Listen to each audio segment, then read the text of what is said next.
Muy buenas. Bienvenidos a un nuevo episodio de Comentarios Críticos. En el episodio de hoy quiero hablar del fenómeno de la fabricación de los ídolos dentro de una determinada sociedad. No solo de los ídolos religiosos, sino de un fenómeno mucho más amplio como es la tendencia de toda sociedad siempre a elevar a determinadas personas, instituciones, obras, etc., a una posición excepcional, como si poseyeran un valor absoluto estas personas, instituciones, etc. Y la tesis que quiero defender es que los ídolos no nacen de su supuesta excepcionalidad, perfección, etc., sino que es la posición que ocupan dentro de la dinámica de grupos de la sociedad y de los intereses de estos grupos, en cuanto enfrentados a otros grupos, la que hace que posteriormente estas personas supuestamente excepcionales sean percibidas como excepcionales, perfectas, sagradas, etc.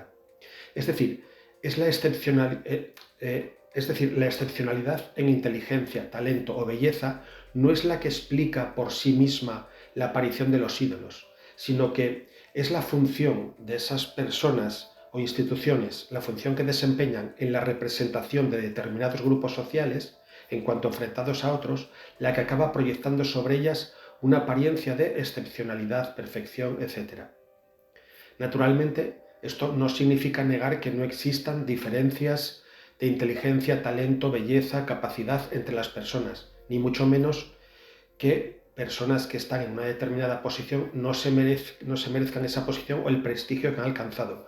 Lo que intento decir simplemente es que el talento por sí solo no explica la canonización o la sacralización de determinados individuos, sino que es el proceso histórico y social ligado a la posición que esas personas ocupan dentro de la dinámica o dialéctica de grupos la que explica dicha sacralización.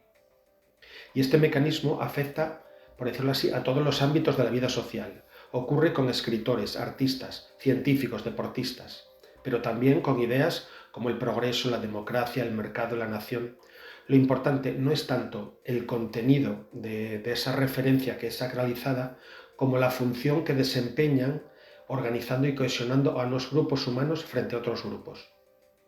Y precisamente por eso los ídolos nunca son solo individuales, sino que representan a un grupo.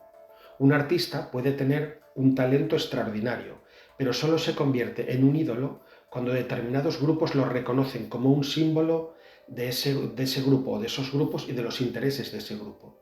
Y a partir de ese momento deja de admirarse únicamente su obra y comienza a defenderse también lo que representa ese artista.